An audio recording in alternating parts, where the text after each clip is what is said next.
Yang kan kita boleh sentuh barang syurga dekat atas muka bumi ni.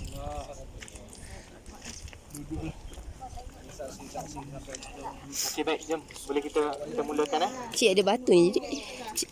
Mak. Mak, sini bang. Ni. Tak lah, okey tu.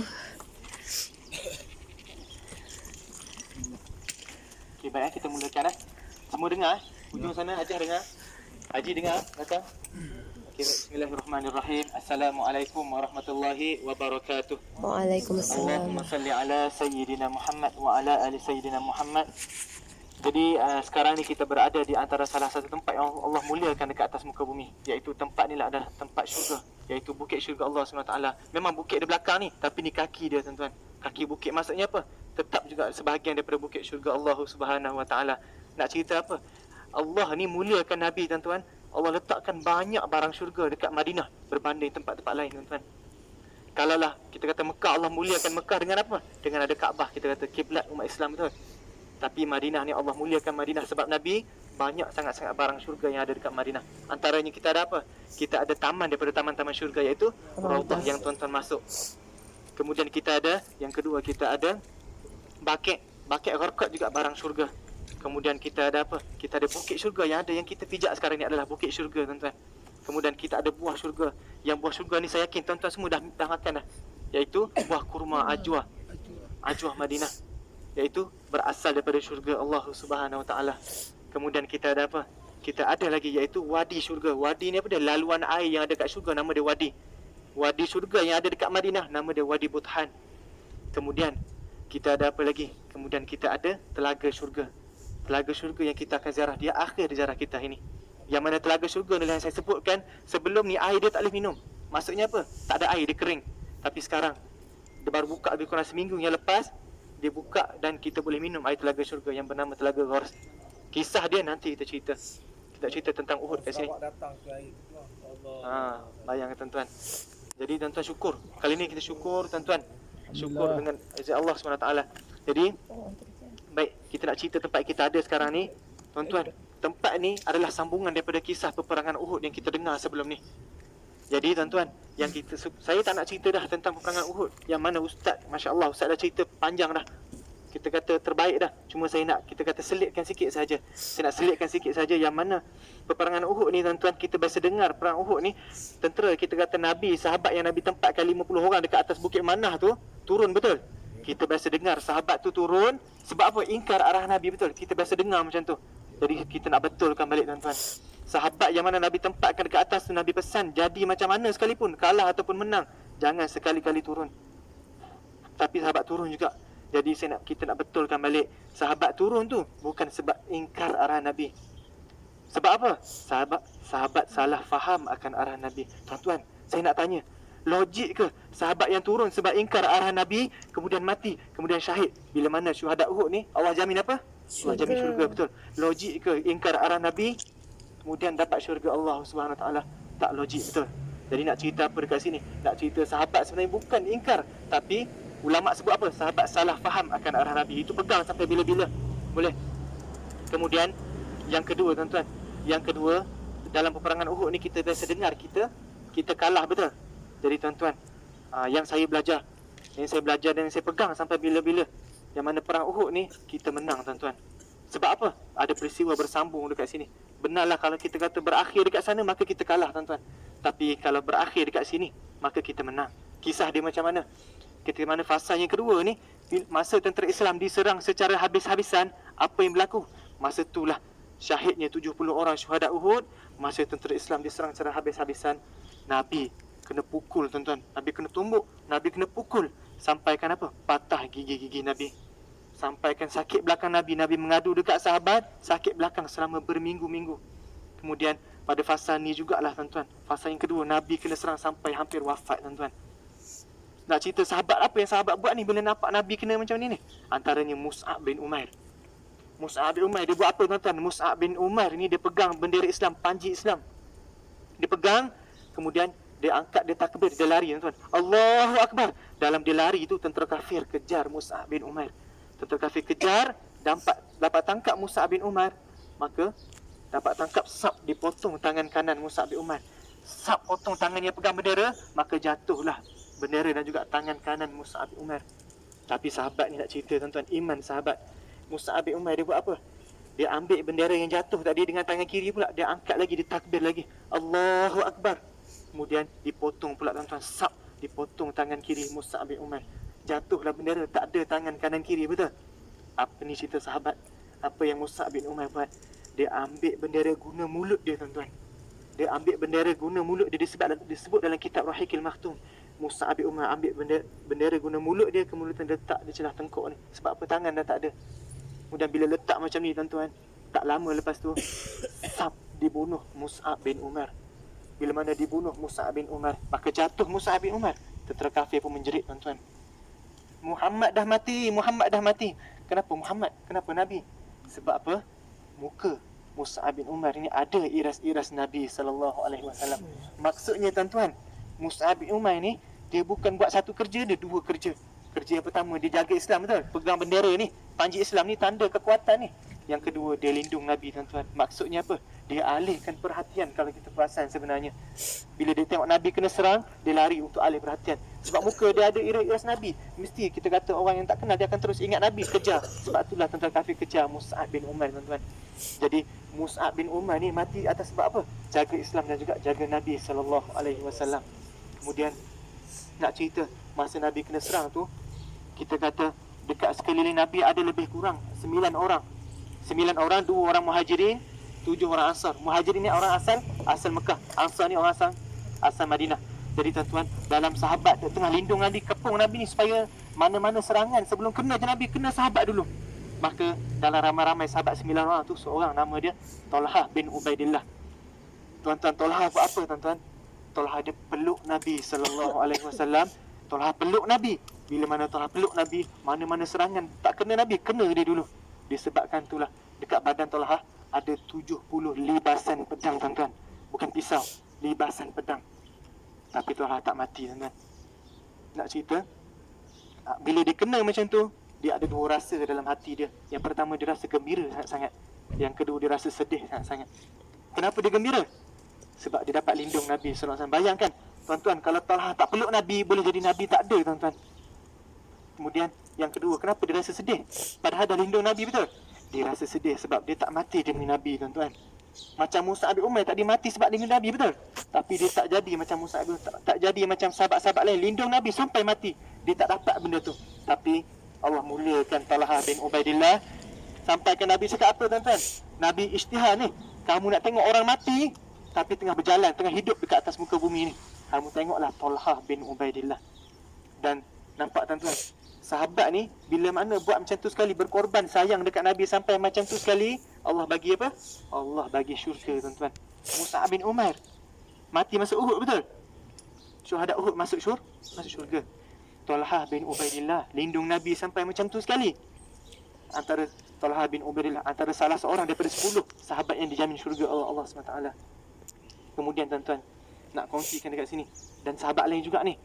Seorang sahabat, dalam sahabat duk lindung Nabi ni, tiba-tiba tuan-tuan datang, sahabat kepung dia ni Nabi ni, tiba-tiba datang 2 anak panah sesat, sap, kena pipi kanan Nabi SAW.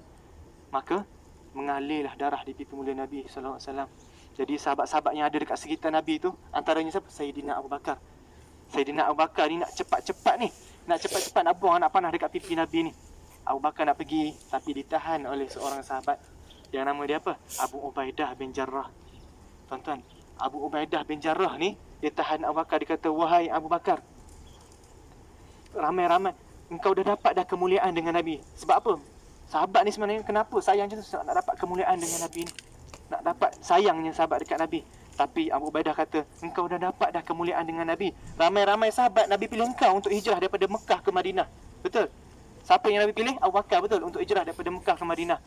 Jadi biarlah kali ni aku nak dapat kemuliaan dengan Nabi. Biarlah kali ni aku nak cabut anak panah di pipi mulia Nabi SAW. Maka Sayyidina Abu Bakar izinkan tuan-tuan. Bila mana Sayyidina Abu Bakar izinkan, Abu Ubaidah dia buang macam mana tuan-tuan? Dia buang dengan tangan ke? Tidak. Buang dengan kain ke tuan-tuan? Tidak. Menggunakan gigi beliau. Sebab apa? Bila dia rasa, dia nak apa yang Nabi rasa sakit tu, dia rasa juga itulah kasih sahabat. Tuan-tuan perasan tak kita nak cabut duri dekat anak kita, kita mencabut je, dia yang rasa sakit betul. Tapi itu sahabat.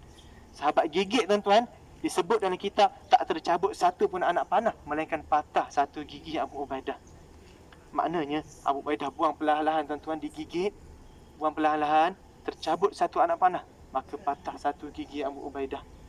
Kemudian Abu Ubaidah buang perlahan-lahan anak panah yang kedua, tercabut anak panah yang kedua, maka patah satu lagi gigi Abu Ubaidah.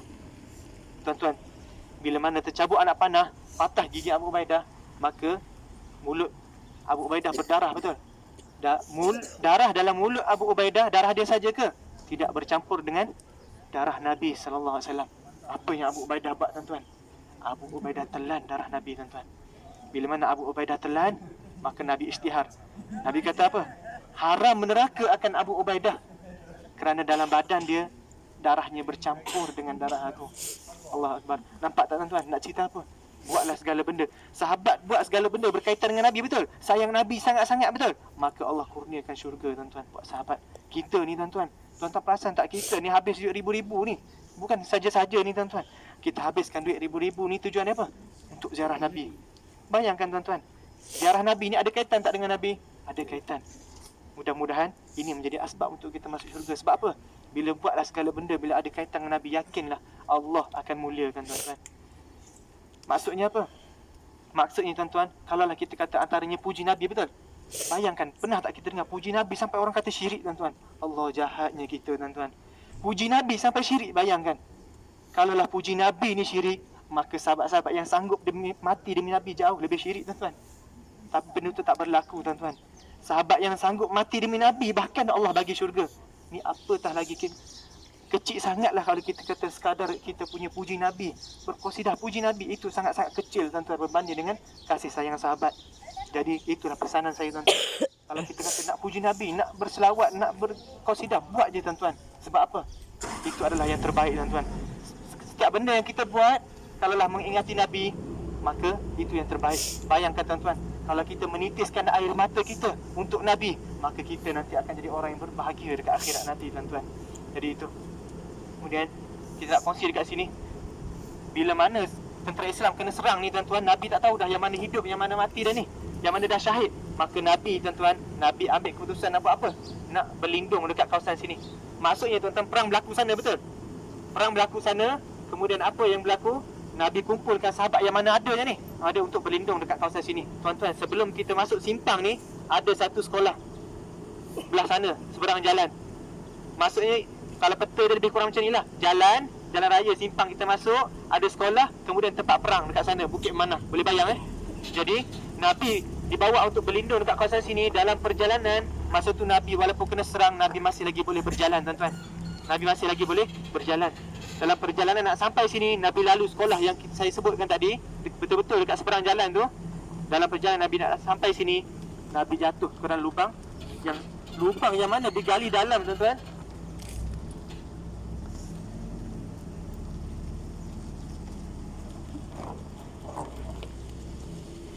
Okey, baik. Jadi Nabi SAW jatuh ke dalam lubang tu. Dulu sekolah, sekarang sekolah, betul? Dulu ada satu lubang yang digali dalam oleh Abu Amir, orang fasik ni. Digali dalam, kemudian diletakkan besi-besi yang tajam, ditutup dengan pelepah tamar. Jadi Nabi dalam perjalanan nak berlindung dekat sini, Nabi jatuh ke dalam lubang tu tuan-tuan, menyebabkan Rasulullah tak dapat berjalan lagi. Nak cerita betapa cedera parahnya Nabi. Maka bila mana Nabi jatuh tu, apa yang berlaku? Seorang sahabat, orang yang sama tuan-tuan, nama dia Talhah bin Ubaidillah. Talhah ni dia terjun juga ke dalam lubang tu untuk menjadi tangga pada Nabi. Allah Akbar. Bayangkan tuan-tuan, tak dicedera sampai hampir mati dah ni Talhah ni, tapi dia sanggup terjun ke dalam lubang. Tuan-tuan, terjun tu dah tentu cedera, betul? Bayangkan kalau jadi tangga pada Nabi juga. Tapi itulah cerita kasih sayang sahabat pada Nabi ni tuan-tuan. Sahabat sanggup mati demi Nabi. Jadi Talhah, Nabi panjat dekat atas belakang Talhah, maka sahabat daripada atas pun sambut Nabi, kemudian dibawa berlindung. Tuan-tuan nampak tak, ada macam kita kata kawasan tu, kawasan yang ada simen tu, betul? Betul. Kawasan yang mana ada simen tu, yang mana disebut dalam kitab Rahikil Maktum, Nabi berlindung dekat dalam tu sebab Nabi tak boleh berjalan. Maka sahabat papah perlahan-lahan bawa berlindung masuk dalam tu. Kita berlindung bukan sebab kita mengalah tuan-tuan, sebab kita nak bina strategi baru. Kita pegang dekat situ. Maksudnya Nabi masuk dalam tu boleh masuk lebih kurang 10 ke 11 orang. Jadi Nabi dibawa oleh sahabat masuk dalam, kemudian tentera kafir cari Nabi sampai sini tuan-tuan. Maksudnya apa? Sini kawasan peperangan lagi. Tempat yang kita pijak adalah kawasan peperangan lagi. Bila mana Nabi masuk dalam, disebut dalam kitab Rahikil Maktum, kalau berlindung dekat dalam tu, perlindungan yang strategik. Sebab apa? Bila duduk dalam, belakang tak boleh serang, betul? Kanan tak boleh serang, kiri tak boleh, betul? Jadi sebab itulah tentera kafir cari sampai depan ni. Maka cari sampai, dia tanya sampai dekat sana, dia tanya, Aina Muhammad? Mana Nabi Muhammad? Mana Muhammad? Kemudian Nabi bagi tahu sahabat, diam, jangan bagi tahu. Maka dalam Nabi kata diam tu, maka Nabi arahkan Sayyidina Sa'ad bin Abi Waqqas. Sayyidina Sa'ad ni tuan-tuan, kalau zaman kita sekarang dipanggil sniper lah. Maksudnya apa? Penembak tepat. Sayyidina Sa'ad ni tuan-tuan, tapi Sayyidina Sa'ad ni guna anak panah. Sayyidina Sa'ad ni tuan-tuan, tepat tak tepat, dia tak pernah tersasar dalam hidup kita. Dalam hidup dia tak pernah tersasar. Kalau kita tuan-tuan guna anak panah ni, kalau tembak 10, boleh jadi 10-10 tak kena. Tapi sahabat ni hebat, Sa'ad bin Abi Waqqas. Dan pernah satu kali tuan-tuan, Sayyidina Sa'ad ni dia nak tembak ni. Kita kata anak panah menggunakan 3-3 tuan-tuan. 3 anak panah. 1, 2, 3. Sap lepas 3-3 kena tuan-tuan. Hebatnya sahabat ni. Maka Nabi arahkan Sayyidina Sa'ad, Nabi kata apa? Kamu panahlah mereka yang sampai ni. Menggunakan panahmu wahai Sa'ad. Maka Sayyidina Sa'ad pun panah-panah dengan sahabat lain. Maka dekat sini kita menang tuan-tuan. Bila mana kita menang dekat sini, maka tentera kafir pun nak lari balik. Dia nak lari balik, diorang berhenti dekat satu tempat, nama dia Hamra Al-Asad. Hamra Al-Asad ni dekat mana tuan-tuan? Kalau kita daripada Madinah nak pergi Mekah, nak pergi umrah ni, betul? Kita akan berhenti niat mikot dekat Bir Ali, nama dia Zulhulaifah. Jadi Hamra Al-Asad ni kampung betul-betul dekat sekitar tu, lebih kurang 1 kilo 2 kilo daripada situ.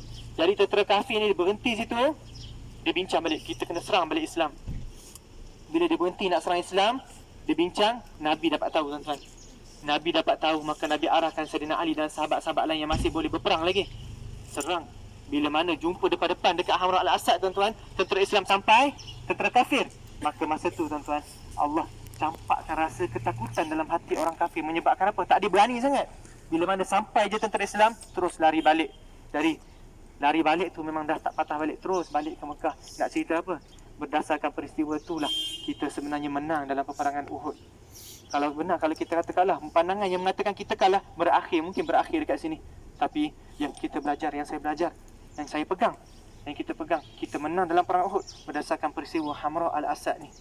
Baik. Jadi apa yang kita boleh ambil kat sini tuan-tuan? Saya suka kongsikan, kita kena sayang ulama tuan-tuan. Sayang ulama sebab apa? Ulama ni Nabi kata, al-ulama warathatul anbiya. Pewaris pada Nabi ni siapa? Ulama-ulama kita lah tuan-tuan. Tuan-tuan perasan tak sekarang? Ramai mana umat kita, Malaysia ni tak cerita negeri lain, tak cerita negara lain ni. Malaysia ramai mana umat kita tuan-tuan, orang kita. Bila mana ulama buat silap, kena kecam tuan-tuan. Allahu Akbar. Itu yang kita takut sangat-sangat. Bila mana kita tak beradab dengan ulama. Nabi kata dah, pewaris aku ni siapa? Para ulama. Maksudnya kalau kita tak beradab dengan ulama, bermakna kita tidak beradab dengan Nabi SAW. Besar itu tuan-tuan. Tuan-tuan, jasa ulama lah yang sampaikan agama dekat tempat kita tuan-tuan, yang sebarkan dakwah Islam. Tuan-tuan, kalau bukan sebab ulama, kita tak akan kenal Islam. Kita ingat kita pandai baca Al-Quran sebab kita belajar. Tidak tuan-tuan, ulama yang sampai ajar kita dulu, zaman-zaman dulu. Kalau bukan sebab ulama, kita tak akan pandai. Kalau bukan sebab ulama, kita tak akan kenal alif bata tuan-tuan. Jadi itulah, kalau kita tengok, kalau lepas ni kita balik, kita tengok bila mana ulama buat silap tuan-tuan, biarkan orang alim yang selesaikan. Kita orang jahil ni ikut saja. Bayangkan tuan-tuan, kalau kita silap sebab ikut ulama, kita diampunkan oleh Allah SWT. Sebab apa? Kita ni jahil tuan-tuan. Siapa kita? Tapi ini, bayangkan, belajar sikit, ada degree, ada ijazah, ada master, ada PhD, terus habis salah ulama. Contoh, belajar Madinah 4 tahun, habis, balik terus salah ulama. Sedangkan ulama ni tuan-tuan, belajar daripada kecil tuan-tuan. Ulama daripada kecil belajar, daripada kulit ke kulit. Bayangkan, tapi terus salah ulama. Jadi tuan-tuan, kesanan saya berpeganglah pada ulama-ulama yang lama. Bukan nak kata tak boleh dengar yang sekarang ni, kita kena tampil. Jadi kita nak selamat, kita ikut je ulama kita, boleh? InsyaAllah. Kemudian nak kongsikan, jagalah agama kita tuan-tuan. Sebab apa? Susah Nabi nak sampaikan, pengorbanan Nabi nak sampai sekarang ni, nak sampaikan agama tuan-tuan. Zaman Nabi dulu nak pergi semayang pun takut tuan-tuan. Tapi kita ni nak pergi semayang, ada kita takut orang bunuh kita, tak ada dah. Itu pun kita tak pergi tuan-tuan. Jadi mulai sekarang kita jagalah agama kita. Kalaulah kita kata ada aurat-aurat yang kita tak tutup, maka kita tutuplah. Sebab apa? Sebagai nak balas jasa Nabi SAW. Jadi itu saja daripada saya. Tuan-tuan perasan tak kenapa ditutup dengan simen? Adakah kita tertanya-tanya kenapa ditutup simen? Betul? Tuan-tuan, Allah muliakan Nabi. Nabi cedera, betul? Bila Nabi cedera, maka bila cedera apa yang menitik, tuan-tuan? Darah Nabi menitik kat dalam tu, menyebabkan keluarnya bau yang sangat wangi bermula daripada zaman Nabi, tak berhenti sampai sekarang, tuan-tuan. Allah muliakan Nabi. Dan bukan sampai sekarang je bau tu, sampai hari kiamat, tuan-tuan. Jadi nak cerita Allah muliakan Nabi, tuan-tuan. Darah Nabi menitik, keluar bau wangi. Kemudian peluh Nabi, tuan-tuan, kita peluh busuk, betul? Tapi Nabi peluh mengeluarkan bau yang sangat wangi. Bahkan bau mulut Nabi wangi, tuan-tuan. Dan air kita kata air ludahan, air liur Nabi, tuan-tuan, Nabi ludah telaga air yang beracun boleh jadi penawar kepada penyakit. Kita kalau ludah yang tak basi jadi basi. Tapi ludahan Nabi Allah muliakan, daripada berpenyakit beracun menjadi penawar kepada penyakit. Hari ni insya-Allah kita akan minum air telaga Nabi, insya-Allah. Jadi tuan-tuan, tempat ni ada 3, tuan-tuan. Kalau kita nak ringkaskanlah, kita nak jimatkan masa, saya cerita terus boleh. Kemudian kejap lagi kita lalu, tinggal nak tunjuk saja, boleh, insya-Allah. Jadi tuan-tuan, dekat sini ada 3. Sini tempat Nabi berlindung, betul? Nabi berlindung. Kemudian dekat tengah, tuan-tuan perasan tak, sebelum kita sampai sini ada tempat macam dalam pagar tu. Nampak ada pagar kat sebelah tadi kan. Jadi dekat situ tempat Nabi semayang dalam keadaan duduk. Sebab apa? Habis perang Nabi tak boleh bangun, betul? Nabi tak boleh berdiri. Dekat mana Nabi semayang duduk? Dekat masjid yang ada dekat tengah sekejap lagi. Kemudian dekat masjid itulah, masjid itu dinamakan sebagai Masjid Fasah, tuan-tuan. Masjid Fasah. Kemudian dekat situlah Nabi semayang duduk, menandakan Nabi tak boleh bangun. Dan tuan-tuan, ada pandangan yang mengatakan dekat situlah bermulanya hukum, dekat Masjid Fasah sinilah bermulanya hukum barang siapa yang tak mampu berdiri dalam sembahyang, maka boleh sembahyang duduk. Peristiwa cerita dia bermula dekat sini. Boleh? Kemudian dekat hujung tu sikit kita ada tempat Nabi dirawat. Sini perang, betul? Habis perang dekat mana Nabi dirawat? Dekat hujung tu sikit. Sekejap lagi kita akan tunjuk macam mana kaedah rawatan Nabi. Kaedah dia Sayyidina Fatimah, anak Rasulullah, puteri Rasulullah. Fatimah dia ambil tika, dipotong, kemudian bakar. Kemudian abu-abu dia tu ditampal pada luka-luka Nabi SAW. Bayang, tuan-tuan, luka ni kalau basuh dengan air pun sakit. Bayangkan kalau letakkan abu, apa yang Rasulullah rasakan. Kemudian Sayyidina Ali pula tolong Nabi SAW ambil air dekat kawasan sini. Jadi nak cerita dekat sini, tuan-tuan, dekat Nabi, tempat Nabi dirawat dipanggil sebagai Gua Wangi. Sebab apa Gua Wangi? Bila Nabi dirawat, apa yang menitik, tuan-tuan? Darah juga. Maka dekat situ pun ditutup simen macam ni juga. Nak cerita apa? Darah Nabi itu mengeluarkan bau yang wangi. Dekat sana, tuan-tuan, dekat sini saya tak pernah. Dekat sana tempat Nabi dirawat, saya bersaksi, wallahi, darah Nabi betul-betul bau wangi. Saya sendiri pernah bau darah Nabi SAW. Sebab masa tu dia tutup, kita kata dengan simen, kemudian ada lubang sikit atas. Sebab situ rendah je, tuan-tuan. Jadi nak cerita apa? Nak cerita, kalau betul lah darah tu, kalau betul lah bau wangi tu daripada perfume, minyak atar apa semua, sampai masa akan hilang, betul? Tapi jika benar-benar daripada Rasulullah, sebab itulah bau dia tak akan pernah hilang. Cuma masa saya tu, tuan-tuan, bau dia dah kurang sikit. Sebab apa?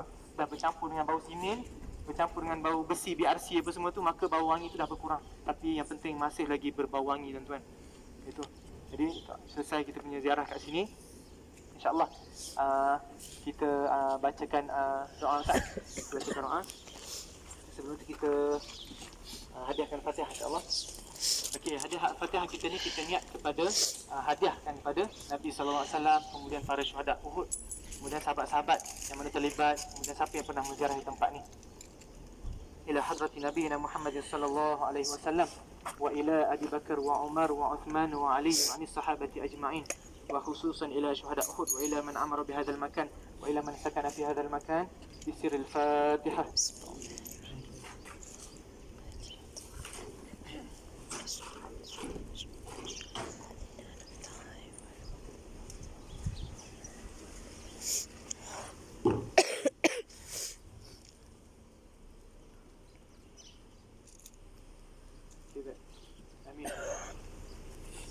Amin.